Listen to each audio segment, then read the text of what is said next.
to everybody here in person and online, and a particular welcome to Christine Hoy, Derek's wife, and to our speaker, Ian McNichol.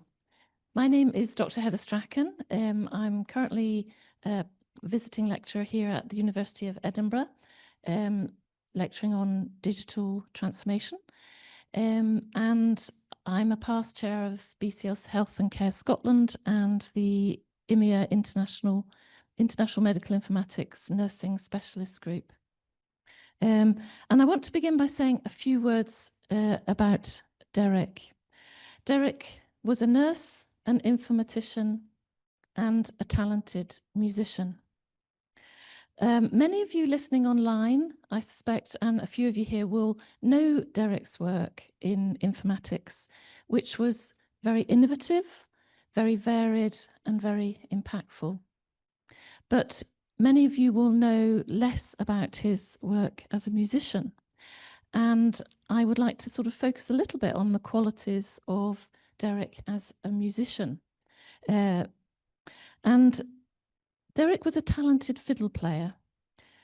He played with some of Scotland's most celebrated musicians, including Jock Tamson's Bairns, the Bella McNabb Dance Band, and other notable bands such as Ossian and the Occasionals. Whilst he was an innovator in informatics, developing many things that were the bedrock of informatics and the building blocks such as healthcare terminology and creative projects such as clinical templates, he was also an innovator in the music world.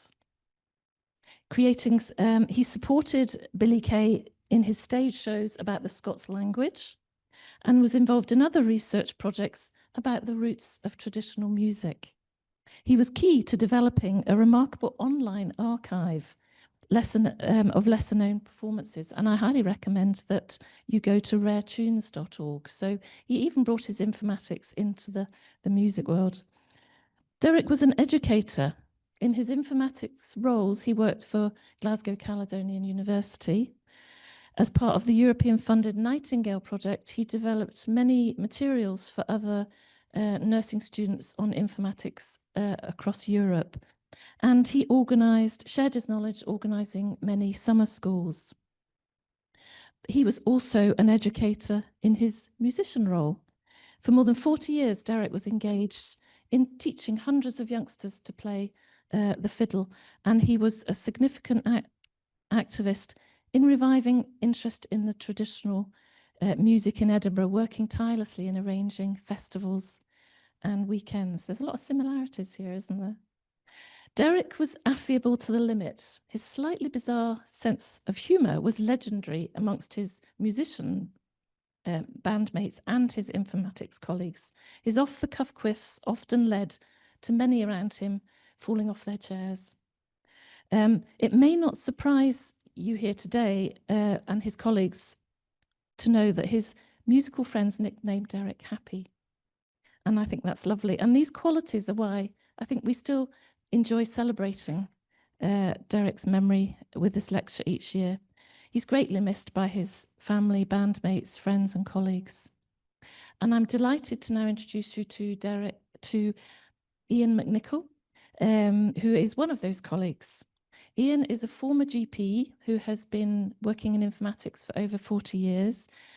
He working with openEHR technology for the last 15 via his consultancy, freshEHR, Clinical Informatics, and as past co-chair of openEHR International. He is well travelled with clients including National Health Services in Sweden, Norway, Finland, Slovenia, Russia, England, Scotland, Malta and Wales. He holds a master's degree in Health Informatics at the University of Bath and is an Honorary Senior Research Associate at CHIME, University College London. Ian's talk, as you can see, is Discombobulation at 40 ppm. I have an idea, but I don't actually know what it's going to be about. So I'm as interested as I'm sure all of you are to find out.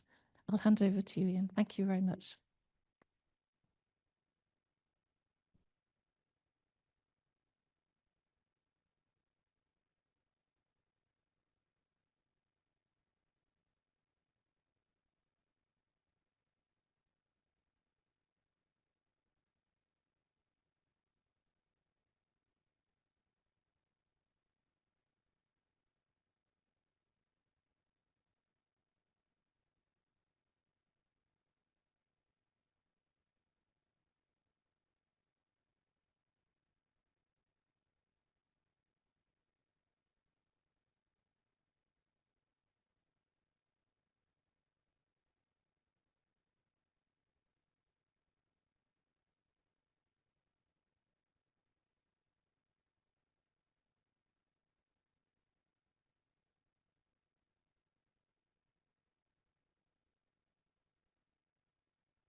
Oh, now it's on. Beg your pardon.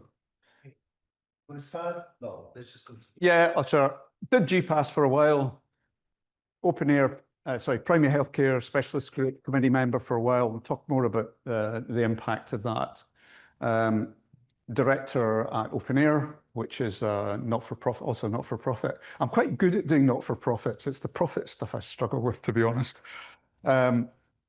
It's really through the openEHR thing. I got involved with UCL, but I've always been a bit of a clinical Hacktitioner, and that's definitely something I shared with Derek.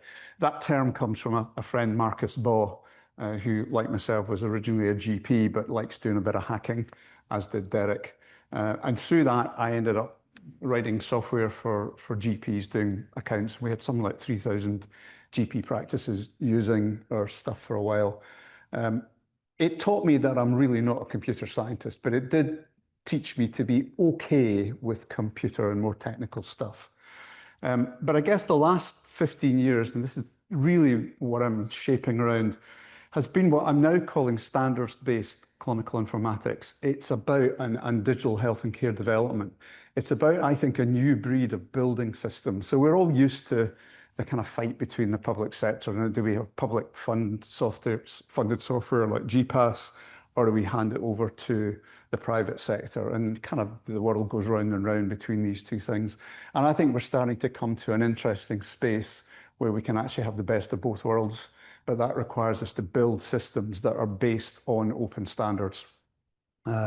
openEHR, HL7 Fire, SNOMED CT, OMAP, those of you who are in the trade will recognize these things. So freshEHR Clinical Informatics is the little company that I founded a few years ago, and it's still on the go, but I'm just on the verge of retiring. So in a sense, this is, my chance to yell at the clouds. Old man, done this stuff for quite a long time. A few batty ideas, a reflection on kind of some of the things I've learned about. What are the challenges about getting clinical information right? Open source versus proprietary, public versus private sector. What is the role of a clinical informatician, and what does that even mean? What's the role of the clinical Hacktitioner? And whisky. So I first met Derek, I think, it's been a fascinating journey preparing for this talk, because I've got well into the archives and searching out Derek Hoy and GPAS and all sorts of stuff. So this is just marvelous memories for me. I think I first met him around then. It may actually have been the meeting before, but I couldn't find the minutes. And so this was 2007, when Derek demonstrated to SCIMP. So SCIMP was the kind of GP systems, almost like your combined user group for all the GP systems in Scotland. Definitely came out of GPAS, but had grown beyond that to EMIS and Vision and others at that time. A very collaborative group, and at some point Derek had been invited and had joined that group. And at this meeting, he was demonstrating this thing called clinicaltemplates.org. And he'd just come from a meeting in MedInfo, and he described that, organized by William Husson, who I also met actually at Christine and Derek's house, who was a Dutch informatician interested in the same space of this idea of clinical information modeling, which is where Derek had got to in his career. This idea of clinicaltemplates.org, and he, in his blog, he'd said, organized by William Husson, the theme was clinical information modeling. And this is at MedInfo, there were some very encouraging signs of collaboration between the HL7 and SEN openEHR people there. There was a feeling that harmonization was doable, maybe helped by the sun coming out after a week of rain. When I read that, I thought, oh, bless his heart, bless his heart. Really? You think these people are ever going to work together? These are tribes, they're never going to do it. But that's where I first met him.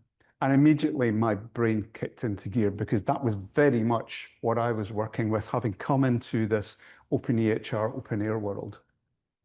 And so quite soon afterwards, we started to work a little bit together. And I was going to write, a few slides, and I started looking at what we'd done all those years ago, and I thought, no, I'll just use these.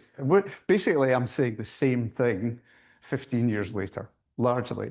Haven't actually changed the slides a little bit, but I thought, for fun, we'll just use the original slides.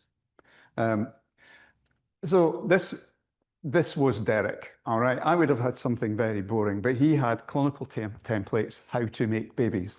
So this is kind of cheesy, 2010, 2007, actually, computer graphics, including Derek's fault, babies. And I've kept them all in. 2008, this was actually. And you'll see at that point, I actually was badging myself as Ian at MCMI, McLean McNiggle Medical Informatics. freshEHR was not in existence. And this was the first slide, because I'd come from the GPAS world and the GP computing world. Actually, a lot of the thinking, certainly in England, was terminologies like SNOMED will solve all of our problems. And even at that point, I'm going, no, they won't. I mean, they're part of the solution, but they're not going to solve the whole problem. And we're talking about the importance of context, that if you don't understand the context, you don't know if this code is a differential diagnosis or a discharge diagnosis or whatever.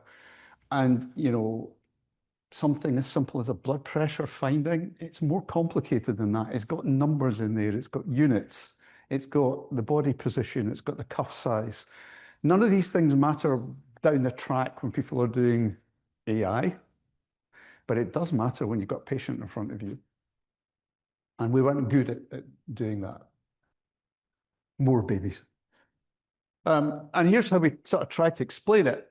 The ontologists, the high priests of ontology, the SNOMED people, and there's even more crazy people in the world who do this stuff. This is their world. A blood pressure is part of diastolic is part of blood pressure, and it's a systemic and the whole body and applies to. Who cares, really? It doesn't make any difference clinically, all this stuff. It's interesting, it's very scientific, but that's what we need to record. That's what we need to record. It's helpful in some places, but not universally so. And I think there's sometimes a misapprehension that going down this road of trying to define anything through relationships is going to solve the problem. It won't. It's actually a pragmatic thing. This is about the way the world works at a biomedical level, but this is about the way people work in their day-to-day work. And the two things are not exactly the same. This is cultural. It's based on the machines we use and the devices we use and just what we do in clinical practice. And the two things are not exactly the same. So where both Derek and I had arrived at, and I should say I didn't invent any of this. I was coming in as a kind of second generation clinical modeler and was taught a lot of this stuff by other people, was we need to start asking clinicians about these fragments of their care, things that we call clinical templates. Things like nursing assessments, elderly shared assessments, gold standards, palliative form. Now we'd probably be talking about respect, end-of-life care. But these are not just standalone documents. They're made up of little fragments, a blood pressure or a Waterloo scale, carer details, lifestyle. Can we define the fragments? Maybe if we can define the fragments, we can start to reuse them in a standard way. More babies. That's obviously a Scottish baby. I can say that now because I live in England. So, and I love this. I'd completely forgotten about this slide. So this was just gold for me because I'm going to use it. The problem of making meaning is like making babies. It takes time. One can't do it by oneself. Someone else has to make a contribution. It doesn't happen all at once. And once born, it changes, grows, and develops. That is absolute gold. And I'm so glad I discovered it because I'd completely forgotten about it. What I'm afraid we couldn't recreate was the dancing baby from Ally McBeal. Derek, again. And here's another one. I think we were both curiously fascinated by Donald Rumsfeld's, I've forgotten what the statement is, but the one, the known unknowns and the unknown unknowns and that sort of thing. And we need tools and management mechanisms to make templates and archetypes happen, because this is quite hard to do. It involves taking clinical people into a domain that they're not really that comfortable with. They're not too bad in saying, what do you want on the screen? But we're taking them a little bit deeper into the information and the data. It's critical to the way they work, but it's actually a little bit of an unknown territory for a lot of people. Derek, honestly. Babies. So this was Derek's take on the world. And I think I'm pretty sure he built this himself. All right, Christine? I think he did. Yeah, he coded this. Clinical Hacktitioner, like myself.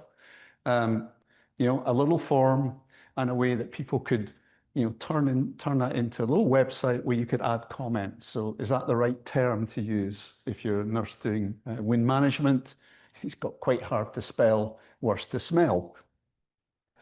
So that was Derek's clinical templates view of the world, and this was ours. Now, it wasn't anything like as sophisticated at that time, but this is where it's come into, where in the open air world, we've got this idea of fragments. We call them archetypes. That one's called somewhat pompously advanced intervention decisions, but it's really to capture the idea of a CPR decision or treatment escalation plan. What do you want to happen if you got really sick? And that's something that we use. This tool is called CKM to capture.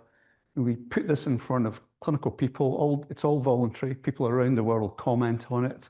They say, no, you've got that wrong. No, you've got the wrong codes there. No, that's not what we do. We go through a few cycles and eventually we publish it, all open source. And that's called an archetype. So you can see why there was this similarity in what we were trying to achieve, slightly different technologies and slightly different mechanisms. And out of that came a whole bunch of papers.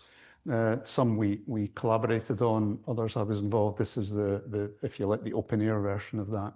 But we were trying to solve that problem. How do we get all these complex interweb networks of clinical people working in small teams? Because it is a team sport. You know, there's a patient at the center, but we are all doing slightly different jobs. There's not just one way of looking at this world. There's a whole lot of overlapping ideas that we need to somehow standardize and pull together. Of course, now people say to me, well, Ian, you're wasting your time. You know, AI will solve this problem. You're just, you know, your days are numbered. You know, that's why I'm retiring, perhaps. There are a whole lot of things that make this hard, though.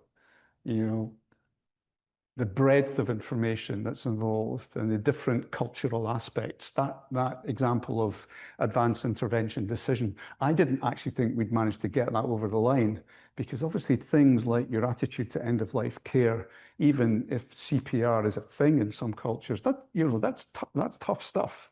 To get people to collaborate that across Europe and indeed the world and come up with some basic ideas was pretty challenging.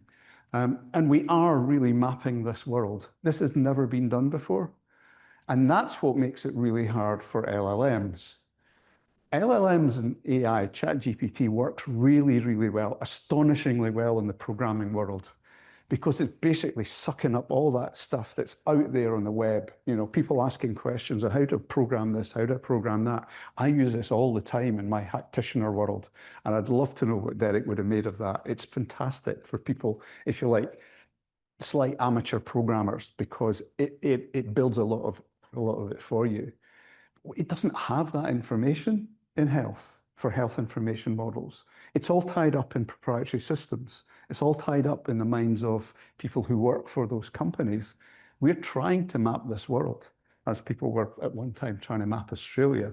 And it's kind of like one little bay at a time that we're trying to do it. But, you know, these are the challenges that make this incredibly difficult. And people coming from outside this domain just don't understand the sheer complexity of the health and care information requirements that people have. You know, these are all projects that I've worked on in the last 15 years, from the details of peritoneal dialysis, learning disability, you know, what does patient mobility mean for a care at home team versus patient mobility for somebody who's coming to a patient in an emergency situation. It's a completely different level of depth of engagement and granularity. And that's what makes this space so hard. So I thought, I will ask ChatGPT what it thinks. And this was ChatGPT, this is ChatGPT 5. So this is the latest and greatest. And it says, LLMs are like brilliant interns, fast, flexible, and surprisingly insightful, but they need well-defined models, guardrails, and clinical context to be safe and useful. blah, blah, blah, blah, blah. HL7 and Open and Fire and openEHR aren't going anywhere. They're the scaffolding that makes intelligent health systems possible. So we're going to keep doing this work, but I think we're going to be in an exciting time where those LLM models will actually make it quicker and faster for us to do this kind of work, but they won't replace it. It's going to need human beings.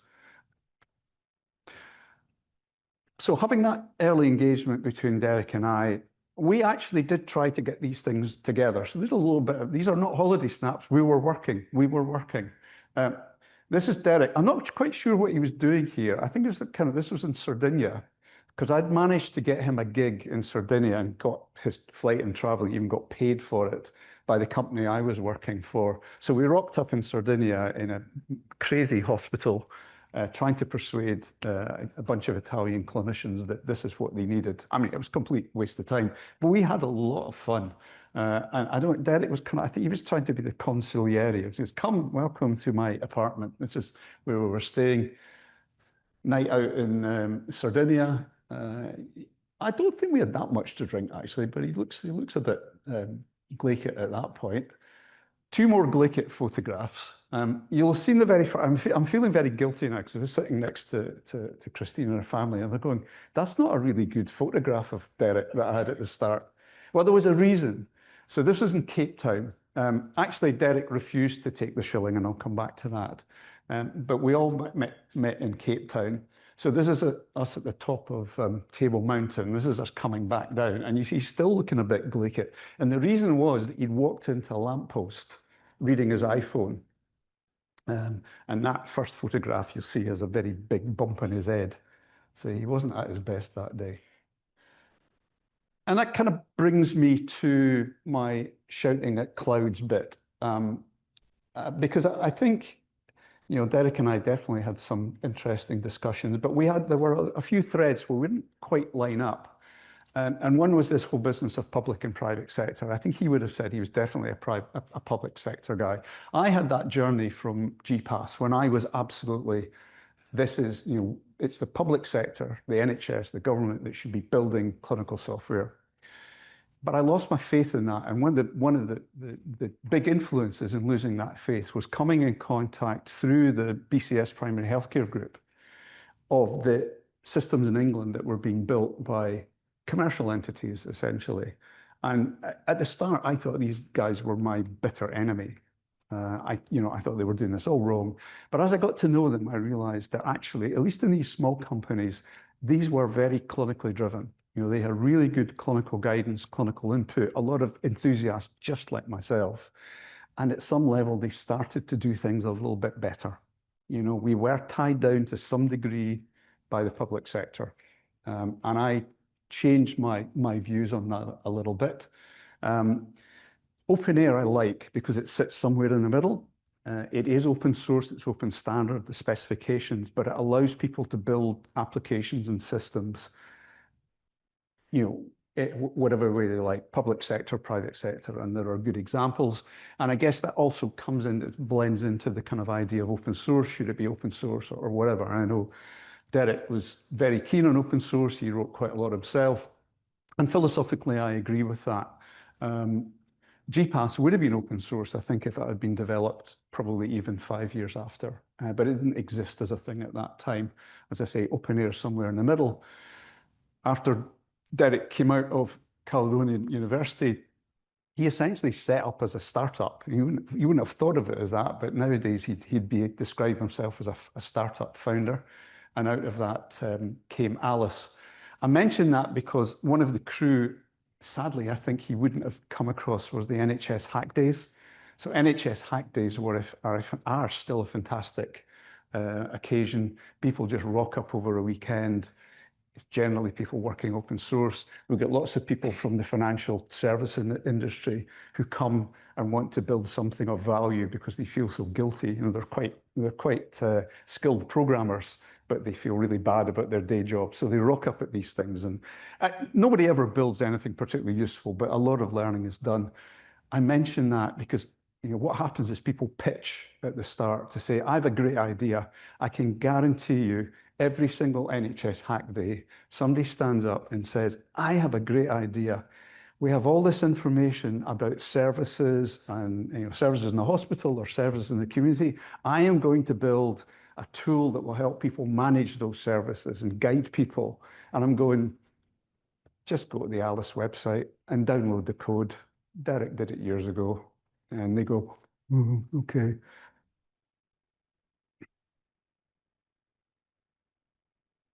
Just a point out and a shout out, because the primary healthcare group had a massive impact on my life and career.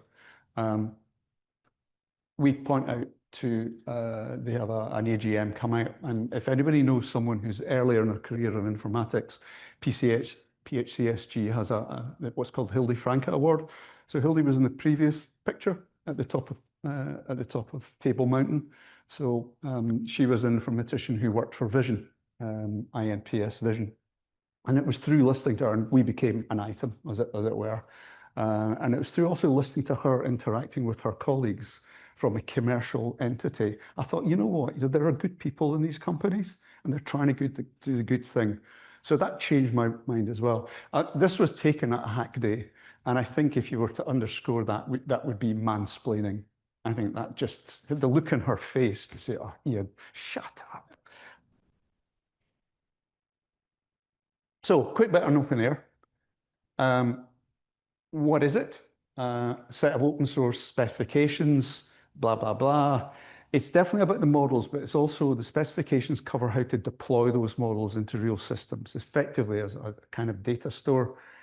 It's working all over the world now. So from when Derek and I were kind of battling about whether it was the right thing to do or not, but we definitely now got that over the hood, lots of different things. And one of the ones that I'm most proud of is a application in London called Universal Care Plan.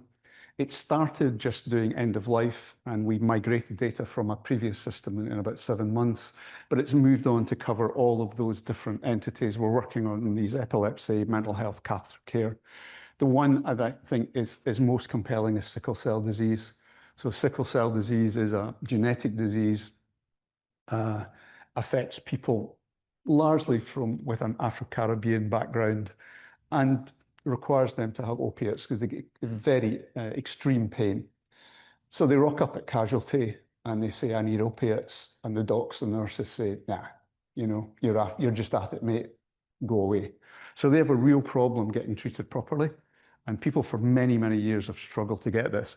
We now have a situation where 80% of sickle cell patients in London have this emergency care plan signed off by their hematologist specialists, which tells people in the community and paramedics, hospital doctors, GPs what to do.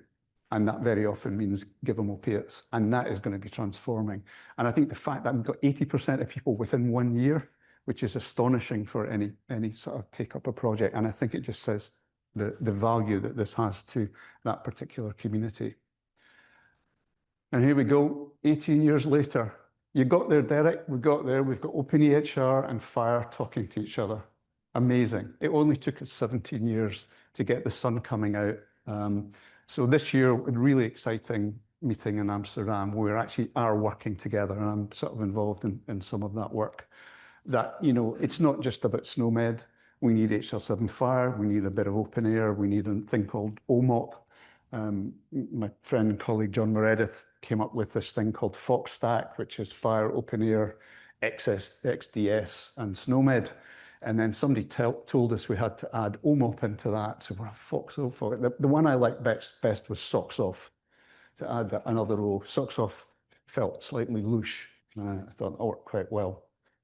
So that is work in progress. So just going back a little bit, I've kind of talked about the work that Derek and I did together, and it is emerging in the real world. But Derek had some curious influences in my life, and this is one of them. Well, I'll start with the Apple. He was a complete Apple fanboy, and I remember when I came to your house, Chrissy, the first thing I noticed was this massive Apple display. I can't remember the timing, whether he was the one who forced me to get an iPhone. It probably was. He certainly converted me into, Apple kit everywhere. And there is this famous event, which is documented in his blog, and was actually documented in a very nice memorial piece by Jim Galbraith? Yeah. And there was a photograph. And the photograph was at the memorial service. There was a photograph documenting him buying an iPad and then going to the Scotch Malt Whisky Society. The iPad went down and the whisky glasses went on top of it. And I know that because I was there. I was there. And funnily enough, he nearly didn't make it to the SNWS because so keen was he to look at his iPad on the way over here, he walked in front of a bus and nearly got wiped out in there. But, you know, it's just the 16-bit Wi-Fi model, he said, so it only holds 4 drams at a time. Now, I know that photograph exists, but could I find it? So I asked Christine, and Christine said, oh, and I don't know, I think it was on Twitter. Now, I discarded my Twitter. I had to reactivate my Twitter account. And I found the tweet. Actually, it was Hildy's, because I was so embarrassed, I didn't want to reactivate I reactivated her Twitter account. And I found it. And I clicked on that link and it went, nah. I'm not, no. And I tried so hard to get it back. Then I found this. Not that actually, I found the original blog and the picture wasn't there. No. So what do? You ask ChatGPT. Send me a picture of an iPad with 2 glasses of whiskey on it. So, you know, it's not all bad. The strange thing is I didn't like whiskey. Derek was the person who introduced me to whiskey, aged 40, no, 47, 48. And I think it was through a BCS meeting. Well, certainly wasn't at PHCSG. I think it was a BCS Health Scotland meeting. He said, let's go for some whiskey. I said, I don't like whiskey. He said, you will. You really will. And he was right. He was right. So, discombobulation. It's been 15 years of good discombobulation. I'm still learning about this crazy clinical informatics stuff, about the clinical modeling. Every time we get a new project or a new customer, I just kind of go, God, why is this so hard? You know, it just makes my head hurt.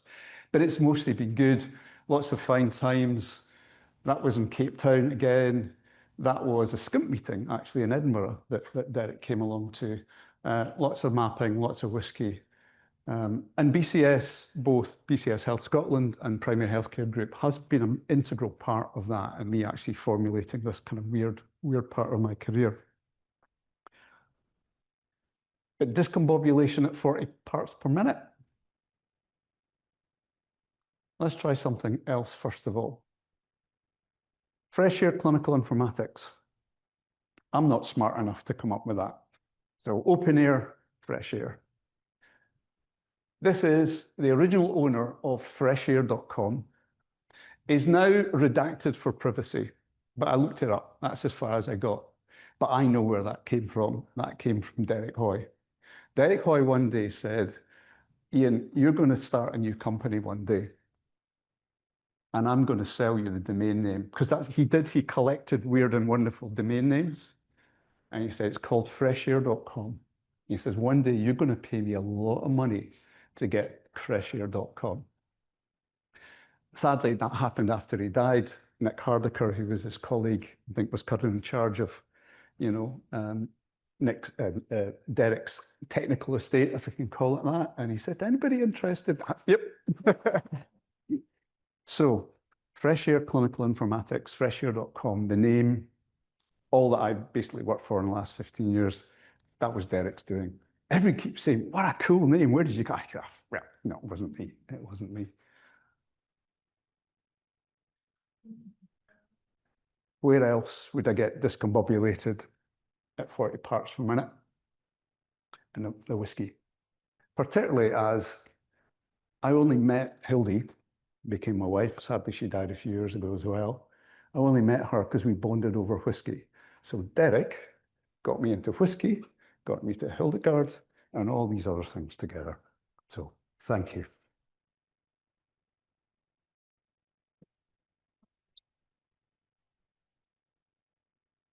And And the very final thing, because I forgot this one, this is Derek. This was a tweet. I just, again, found this by accident when I was searching. Just a random tweet. Tense, isn't it? You can tell the baddies and the archers because they wear black wellies. What? He just made us laugh. He just made us laugh. So, thank you.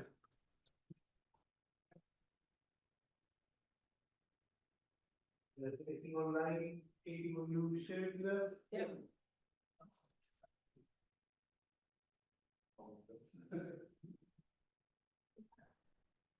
Hi. Yeah. So regarding openEHR, obviously being like an open source platform, what is it? I imagine, like, as cliche goes, the problem with standards is which one to choose. What is it that you feel differentiates openEHR in terms of from a technical standpoint, or maybe non-technical reasons? That's a long conversation. I wish I'd gone a bit past it. I'll try and keep it brief. It fundamentally rethinks the way that we build systems. So right now, you kind of say you go to a vendor, people go, right, I'll go to a vendor, I want you to build a GP system. You build the application, you build the data models yourself, and then you put it in a database, and you kind of, they package that up. openEHR says, stop doing that. It says, separate the data from the apps. Apps are separate layer. APIs built on these logical information models, and a specialist engine, which sits at the bottom, which is technology database neutral. So everything is kind of domain orientated. It means, like in that universal care plan application, there is a database in there, but nobody ever works with it directly. Somebody like me helps build the data models, speaking to clinical people, then uploads it to that engine, and it just works. So it's a very, very different way of looking at the world. We've now got people around the world taking it seriously. Catalonia is probably the biggest one.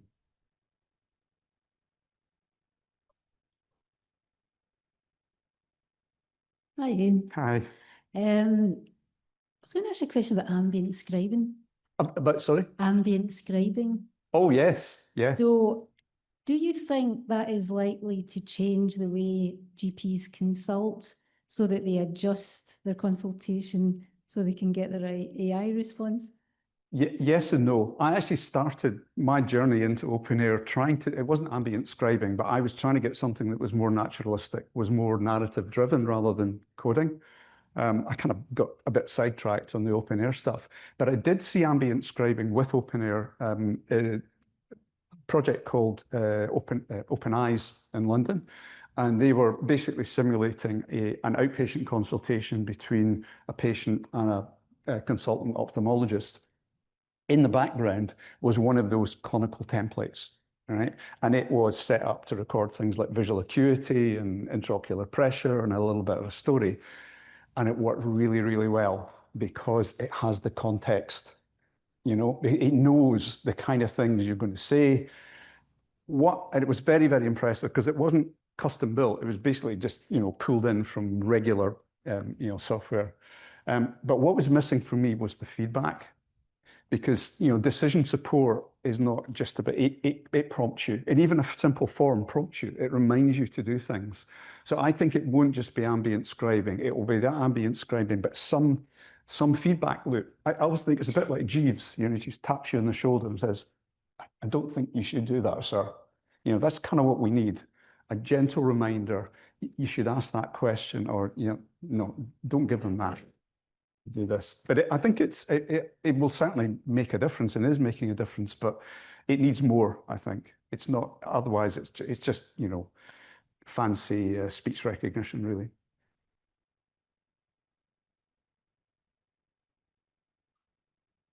Of course. Oh, the chap at the back. My question is, does openEHR cover information exchange between the databases or transfer data to other systems? Not really. And this is why the tie-up, that's what HR7 Fire was built for, and the HR7. So this is where there's a sort of tie-up, because we want to get the models across the two standardized. So we say openEHR is about persistence and storing the information, probably patient-centric. And then if you do want to move information to a different system, that's where HR7 fire will go. I think over time these two things will merge, but we can't push it. It'll happen naturally. Sorry. Thanks, Ian. I'm Derek's daughter. I'm Jenny. I work here at the university, and we've got lifelong learning in our school. And I'm curious to know, like, if you were a nurse or a GP, or you're working in health in some capacity, and you wanted to get involved in programming in the sort of informatics side, how would you do that? I wish it was easier. We really do need people to get. And I mean, I talked a little about I think that the interesting thing is not the people who are programming. I like doing that. For me, it's fun, and for Derek, it was fun as well. But actually, people who through that route get interested in the information is actually much more valuable, because that's where you can really use your knowledge in nursing or care. But it probably does help. Well, one of my colleagues, Heidi, who works with me, she came from a social care at home background. I think she did a master's in health IT, and then she worked in Edinburgh through the National Digital Platform effort. She actually worked with these guys for a while, and then I stole her because they didn't. So do you think coding should be embedded in the undergraduate curricula for healthcare professionals?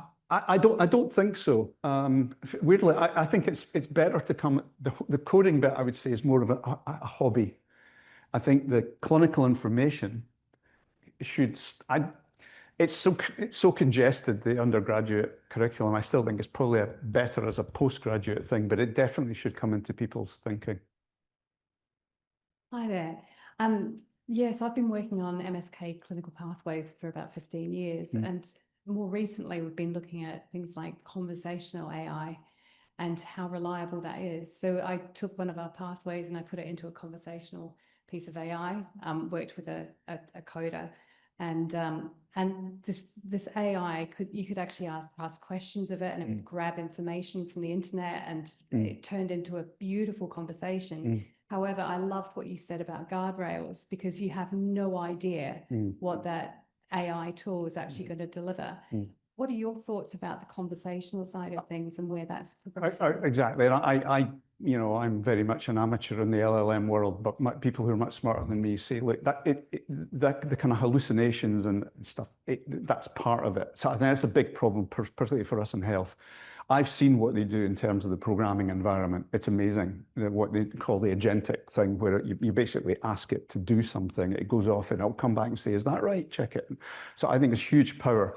But just as an example, I got lazy. We had to do some work where it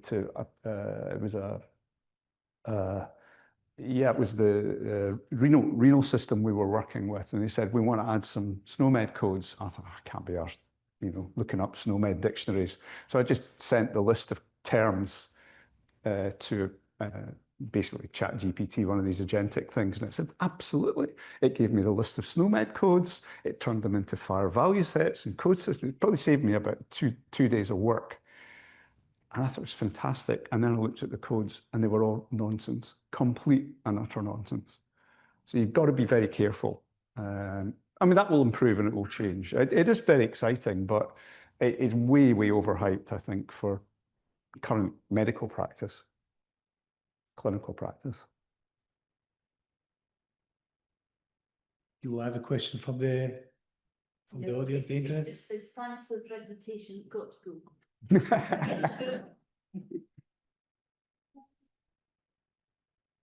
Thank you. In that case, if you're putting in a lot of valuable and comprehensive information into an AI tool, and it comes out with a clinical program for that patient that the clinician can actually use, do you see any danger with that? Because as long as it goes through the clinician, because you can't validate something like that? Yeah, that's fine. You just wonder whether that will actually happen in the real world. I've actually just seen it. It becomes too easy to do. It doesn't matter if I do that and I do it for helping me build programs, it's great, but the program doesn't work or it does the wrong thing. It's very easy to spot. I'm not sure it's so easy if you're helping guide patients. Maybe this is why I'm retiring, because it's all getting too much for me. But I think we need to be careful about just exactly how and where this is used. And it's interesting to contrast the kind of European, fairly tightly governed approach to the introduction of AI versus in the States, it's, it's all good, it's all crazy, we'll make lots of money. I think they'll get caught out.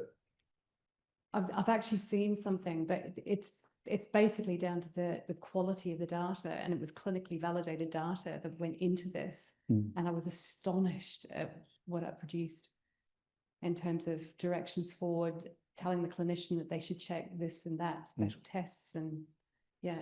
Amazing. Future is nearly here. Any last questions? If not, Ian, thank you very, very much. Let's just show Ian our final appreciation.